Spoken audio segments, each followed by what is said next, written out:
Hello everyone, welcome to our channel. आज की class में केमिकल काइनेटिक्स से रिलेटेड हम टॉपिक स्टार्ट करने जा रहे हैं, जिसमें आज का जो टॉपिक है वो हमारा रहेगा जीरो ऑर्डर रिएक्शन। कौन सा रहेगा? Zero order reaction. तो जो जीरो ऑर्डर रिएक्शंस होती है वो क्या होती है, सबसे पहले हमें इसके बारे में पता होना चाहिए कि जीरो ऑर्डर रिएक्शंस क्या होती है। तो ऐसी रिएक्शंस जिनकी रेट ऑफ रिएक्शन, यानी कोई भी रिएक्शन हो रही है, रिएक्टेंट से प्रोडक्ट का फॉर्मेशन हो रहा है, उस दौरान जो रेट है वो रिएक्टेंट की कंसंट्रेशन पर डिपेंड नहीं करती है। यानी मान लीजिए हमने कोई रिएक्शन करवा रहे हैं हम, और उसमें रिएक्टेंट की कंसंट्रेशन हमने 50 मोलर ले रखी है, और उस टाइम हमने रेट ऑफ रिएक्शन निकाली उसकी, और उसके बाद में रिएक्टेंट की कंसंट्रेशन को आपने 100 मोलर कर दिया। उसके बाद में जब उसकी कंसंट्रेशन देखी तो आपने ये देखा कि कंसंट्रेशन में कोई रेट ऑफ रिएक्शन में कोई चेंज नहीं है। यानी ऐसी रिएक्शंस जो रिएक्टेंट की कंसंट्रेशन पे डिपेंड नहीं करती है, या फिर रिएक्शन की जो रेट ऑफ रिएक्शन है या रिएक्शन की जो रेट है वो कंसंट्रेशन पे डिपेंड नहीं करती है रिएक्टेंट की। ठीक है, तो हम इसमें लिखते हैं reaction reaction in which the rate of reaction the rate of reaction is independent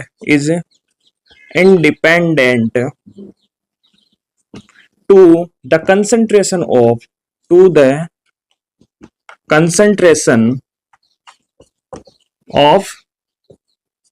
reactant. ठीक है, is called zero order reaction.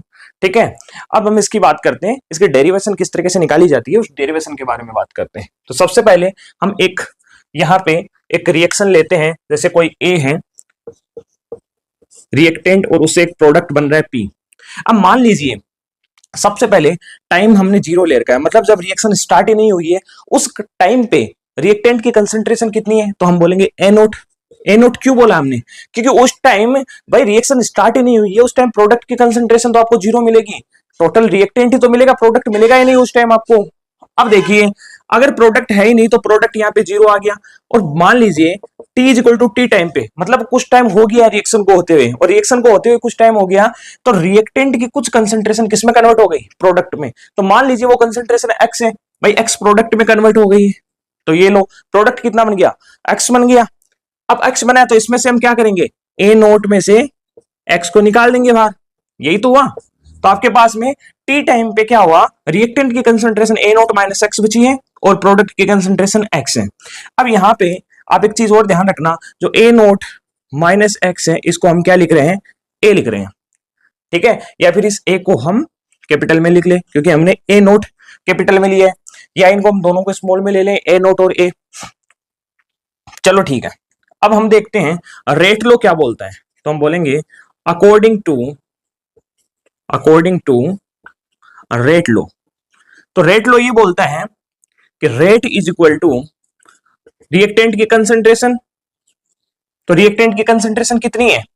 A note, और उसकी पावर में क्या आएगी?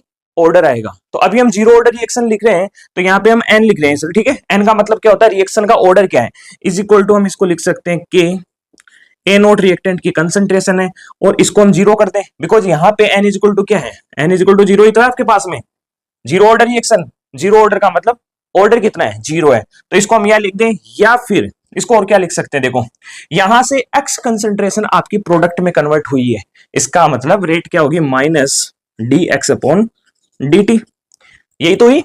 तो टोटल आपके पास में पूरा का पूरा क्या मिल गया? Rate is equal to k a naught की power zero is equal to minus d x upon d t. या हम इसे और क्या लिख सकते हैं? इसको बोलो क्या लिखेंगे? ए नोट की पावर जीरो क्या होती है? 1 होती है। तो हम लिखेंगे k is equal to minus d x upon d t, ये लिखेंगे। और ये आपके पास में जो अभी आपको k is equal to minus d x upon d t मिला है, इसे हम क्या बोलते हैं? Differential rate equation. क्या बोलते हैं? Differential rate equation. जब आपके पास में क्वेश्चन आता है कि जीरो ऑर्डर रिएक्शन के लिए डिफरेंशियल रेट इक्वेशन क्या होती है, उसको डेराइव कीजिए, तो इस तरीके से आएगा। आपके पास में दो चीज होती है, एक तो डिफरेंशियल रेट इक्वेशन आएगी और एक इंटीग्रेटेड रेट इक्वेशन आएगी। तो उसके हम अब बात करेंगे। तो ये आपके पास में मान लीजिए इसको हम इक्वेशन नंबर 1 दे देते हैं। इसके बाद में क्या करते हैं? जो इक्वेशन नंबर 1 है इसको हम इंटीग्रेशन कर देते हैं। तो हम लिखते हैं on taking integration, on taking integration of equation 1, एक नंबर जो इक्वेशन है उसका इंटीग्रेशन करते हैं। तो देखिए इसको वापस से एक बार चेंज कर दीजिए। चलो ठीक है, इसको ऐसे रखते हैं हम ना। चलो इसको चेंज करते हैं। देखो ये dt इधर आ जाएगा, तो हम क्या लिखेंगे, minus d x is equal to k dot d t. ये हो जाएगा आपके पास में। अब इसका इंटीग्रेशन जब हम करेंगे तो माइनस को बाहर रख दो, ये इंटीग्रेशन लो, यहां पे इंटीग्रेशन हम कर देंगे। अब देखो के कांस्टेंट है तो के का कोई भी इंटीग्रेशन नहीं होगा, ये बाहर आ जाएगा। साथ में हम लिमिट लगा देते हैं। ये कंसंट्रेशन है तो कंसंट्रेशन स्टार्टिंग में कितनी थी, स्टार्टिंग में कंसंट्रेशन थी ए नोट, और टी टाइम बाद में ए रह गई। ये देखिए यहाँ पे लिखी हुई। इसके साथ में टाइम स्टार्टिंग में टी इज इक्वल टू 0 था और बाद में कितना हो गया, मैं कुछ टाइम निकल गया है जिसको हमने टी लिखा था यहाँ पे। अब देखिए जब इसका हम इंटीग्रेशन करते हैं तो देखो 1 डॉट dx, dx को हम क्या लिख सकते हैं, 1 डॉट dx लिख सकते हैं, और 1 डॉट dx होता है x, x होता है, तो ये लीजिए x लिख दिया इसका इंटीग्रेशन, और साथ में क्या लगा दी माइनस, और लिमिट लगा दो a नोट से a is equal to k को बाहर निकाल दो तो 1 डॉट dt बचेगा, और 1 डॉट dt क्या होता है, t होता है, तो k को बाहर निकाल दिया और अंदर क्या आ जाएगा, t आ जाएगा, और लिमिट क्या लग जाएगी 0 से t। चलो आगे लिखते हैं, या यहां पे क्या हो जाएगा, x की जगह पहले a लिखो, बाद में x की जगह a नोट लिखो, तो माइनस कोष्टक a minus a naught is equal to k, कोष्टक में क्या लिखोगे, पहले t की जगह t लिखो और फिर t की जगह 0 लिखो, तो t माइनस 0, और t माइनस 0 क्या होता है, t होता है। या फिर इसको हम क्या लिख सकते हैं, ये देखो minus a plus a note हो गया भाई, माइनस अंदर जाएगा तब, तो a नोट को हम पहले लिखते हैं, तो ये हो जाएगा a naught minus a is equal to k t। यही तो हुआ।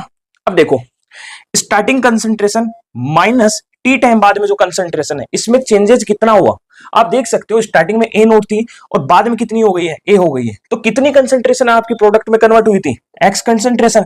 तो क्या हम यहाँ पे लिख सकते हैं ए नोट माइनस, चूंकि since a naught minus a is equal to क्या है, एक्स है, इसलिए k t is equal to a naught minus a को हमने क्या लिखा, एक्स, ये लीजिए x, तो के टी इज इक्वल टू आपके पास में क्या आ गया है, x, ठीक है।